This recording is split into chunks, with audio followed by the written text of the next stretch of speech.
25 news பார்த்துட்டு இருக்கோம். இந்த நியூஸ் வந்து எந்த சிலபஸ்குள்ளே வருதுன்னா, ஜாகிரபிக்கல் லேண்ட்மார்க் புவியியல் அமைவிடம் அப்படின்ற ஒரு சிலபஸ் டாபிக் தான். இப்போ என்ன இங்கே நியூஸில் கொடுத்துருக்காங்கன்னா, வெம்பக்கோட்டை அகழாய்வில் உருண்டை வடிவ பீங்கான் மணி. வெம்பக்கோட்டையில் 3ஆம் கட்ட அகழாய்வு வந்து நடந்திருக்கு. அந்த அகழாய்வில் வந்து சோடினை அப்படின்னு ஒரு வகையான பீங்கானில் தயாரிக்கப்பட்ட உருண்டை வடிவ மணி கிடச்சிருக்கு. அப்புறம் மாவு கற்களாலான நீண்ட வட்ட வடிவ மணிகள் கிடச்சிருக்கு. அலங்கரிக்கப்பட்ட சங்கு வளையல்கள் அதெல்லாம் வந்து கண்டறியப்பட்டது. வெம்பக்கோட்டை விருதுநகர் மாவட்டம் விஜயகரிசல் குளம் மேட்டுக்காடு அப்படின்ற பகுதியில் 3ஆம் கட்ட அகழாய்வு வந்து ஜூன் 18ஆம் தேதி முதல் நடந்துட்டுருக்கு. அதில் இந்த விஷயங்கள்லாம் வந்து கண்டெடுக்கப்பட்டிருக்கு. இது வரைக்கும் இதுக்கு முன்னாடி என்னெல்லாம் கண்டெடுத்தாங்கன்னா, தங்க நாணயம், செப்பு காசு, சுடுமண் உருவ பொம்மைகள், சதுரங்க ஆட்டத்தில் யூஸ் பண்ணுற அந்த காய்கள், கண்ணாடி மணிகள், வட்ட சில்லுகள், சங்கு வளையல்கள் இதெல்லாம் வந்து ஆல்ரெடி எடுத்திருக்காங்க. 2900 தொல்பொருட்கள் வந்து இதுவரை கண்டெடுக்கப்பட்டிருக்காங்க. அதில் இப்போ செவ்வாய்க்கிழமை வந்து நான் சொன்ன மாதிரி பீங்கான்களால் தயாரிக்கப்பட்ட அந்த உருண்ட வடிவ மணி, மாவு கற்களால் செய்யப்பட்ட நீண்ட வடிவ மணிகள், அலங்கரிக்கப்பட்ட சங்கு வலைகள் இதெல்லாமே வந்து எடுத்திருக்காங்க. இதெல்லாம் என்ன விஷயங்கள் இது மூலமாக தெரிய வருதுன்னா, கலைநயமிக்க அணிகலன்கள் வந்து அவங்க பயன்படுத்தியிருக்காங்க அந்த காலத்தில் அப்படின்றது நமக்கு தெரிய வருது. இந்த நியூஸில் மெயினாக தெரிய வர்றது வெம்பக்கோட்டை எங்கே இருக்குன்னா விருதுநகர் மாவட்டத்தில். அப்புறம் என்னென்ன விஷயங்கள்லாம் கண்டெடுக்கப்பட்டாங்க அதை நீங்கள் பார்த்து வச்சுக்கணும். இப்போ இந்த நியூஸ் ரிலேட்டடான சமச்சீர் நோட்ஸ் வந்து பார்ப்போம் நம்ம என்னென்னு. கல்லில் செய்யப்பட்ட அணிகலன்கள் அதை பற்றி கொடுத்துருக்காங்க. சங்க காலத்து மக்கள் வந்து பலவிதமான அணிகலன்கள் வந்து அணிஞ்சிருக்காங்க. எளிய மக்கள் வந்து பூக்களையும் இலைகளையும் தலைகளையும் சூடிக்கொண்டனர். அதே மாதிரி சுட்ட களிமண் உலோகங்கள் இதெல்லாம் வந்து யூஸ் பண்ணியிருந்திருக்காங்க. ரொம்ப வந்து பணக்காரங்கள்லாம் வந்து செம்பு, தங்கம், வெள்ளி இது மாதிரி உலோகங்கள்லாம் வந்து பயன்படுத்தியிருக்காங்க. கொஞ்சம் எளிய மக்கள்கள்லாம் வந்து பூக்கள் அது மாதிரிலாம் யூஸ் பண்ணியிருக்காங்க. வளரி வந்து எப்படிலாம் இருந்துச்சுன்னா, செவ்வந்திகள், ஏமித்திஸ்ட் அப்படின்னு சொல்லப்படுறது, செம்மணிகள் அப்படின்றது, கார்னியலியன் அந்த இதெல்லாம் வந்து யூஸ் பண்ணி அழகுற வேலைப்பாடுகள்லாம் நடந்திருக்கு. வைரத்தை யூஸ் பண்ணி ஒரு ஹோல் போட்டு அதில் வந்து அழகுற மணிகளெல்லாம் கோர்த்து அதெல்லாம் வந்து அணிஞ்சிருக்காங்க. இன்னும் சில பேர் வந்து எப்படின்னா, பெருங்கற்கால நினைவு சின்னங்களாக இருக்கிற அந்த மணிகள்லேயே சில வேலைப்பாடுகள் இருக்கிற மாதிரிலாம் செஞ்சு அதை வந்து கோர்த்து போட்டிருக்காங்க. நெக்ஸ்ட் பார்த்தீங்கன்னா, தங்க ஆபரணங்கள், கோல்டு ஜுவல்லரிஸ் வந்து கோல்டு காயின்ஸ் ஃப்ரம் ரோமனோட கோல்டு காயின்ஸ் யூஸ் பண்ணி ஜுவல்லரி வந்து செஞ்சுருக்காங்க. அதோட எவிடன்ஸ் வந்து எங்கே இருக்குன்னா, பட்டணம் அப்படின்ற இடத்துல கேரளாவில் வந்து இப்போ பார்த்தீங்கன்னா எடுக்கப்பட்டிருக்கு.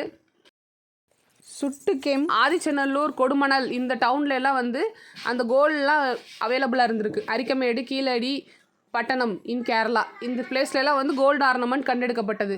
அதை அடுத்து வந்து இந்த நியூஸில் சொல்லப்படுற முக்கியமான கண்ணாடி மணிகள் பற்றின கொடுத்துருக்காங்க. கண்ணாடி மணிகள் செய்யும் முறை வந்து அக்கால மக்கள் அறிந்திருந்தனர்.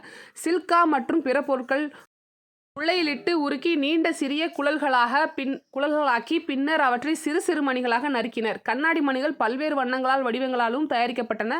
அரிக்கமேட்டிலும் கடலூரிலும் அருகில் குடிக்காடு என்ற ஊரில் கண்ணாடி மணிகள் செய்யும் தொழிலகங்கள் இருந்தன. அது செய்கிறதுக்காகவே ஸ்பெசிஃபிக்காக சில இடங்கள்லாம் இருந்திருக்கு. அதான் இது அரிக்கமேடு, கடலூர் அப்படின்ற இடத்து பக்கத்தில் இருக்கிற குடிக்காடு கடலூரில்.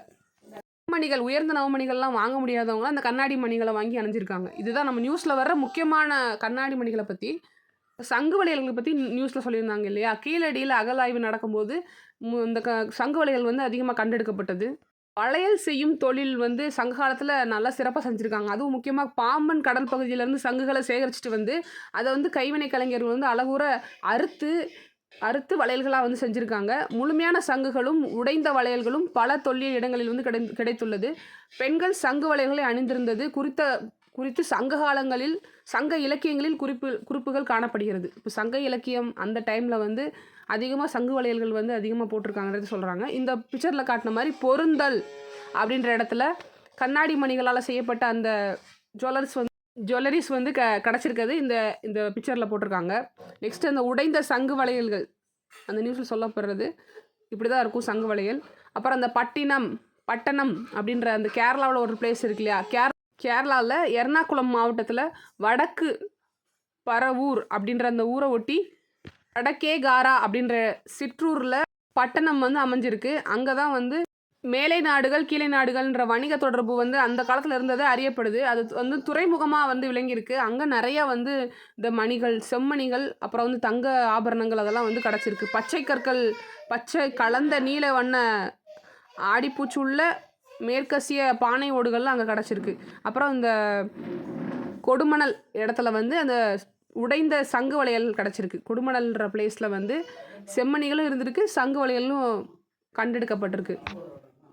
இதுதான் அதில் அந்த பிக்சரில் கொடுத்துருக்காங்க. அப்புறம் சங்க காலத்தில் வந்து நிறைய வேலைப்பாடுகளுடைய மணிகள் நிறைய கண்டெடுக்கப்பட்டது வந்து குறிப்பிடத்தக்கது. நெக்ஸ்ட் பிக்சரில் வந்து நான் அதை காட்டுறேன் பாருங்கள். சங்க காலத்தில் சேர்ந்த செம்மணிகள், பொறித்த வேலைப்பாடுடைய சங்ககால செம்மணிகள் இப்படி தான் இருக்கும். அந்த வேலைப்பாடுகள் மணிலேயே வந்து பார்த்திங்கன்னா உள்ளே நிறைய டிசைன்ஸ்லாம் போட்டு அந்த மாதிரி வேலைப்பாடுகள்லாம் செஞ்சுருப்பாங்க. இது ஒரு குறிப்பிடத்தக்க ஒரு விஷயமா இருக்குது. சங்க காலத்தில் தான் இந்த மாதிரி மணிகள் பீட்ஸ் வந்து அதிகமாக யூஸ் பண்ணுது சங்க காலத்தில். அதையும் வந்து நிறைய வேலைப்பாடோடு அவங்க செஞ்சுருக்காங்கன்றது இங்கே குறிப்பிட்டிருக்காங்க. அதே மாதிரி தங்க அணிகலன்கள் வந்து பட்டணத்தில் எடுக்கப்பட்டிருக்கு நிறையா. அவங்க வந்து அனுபவிச்சிருக்காங்க. இதுதான் வந்து 25ஆம் தேதியோட நியூஸ். அதுக்கு ரிலேட்டடான சமச்சீர். தேங்க்யூ.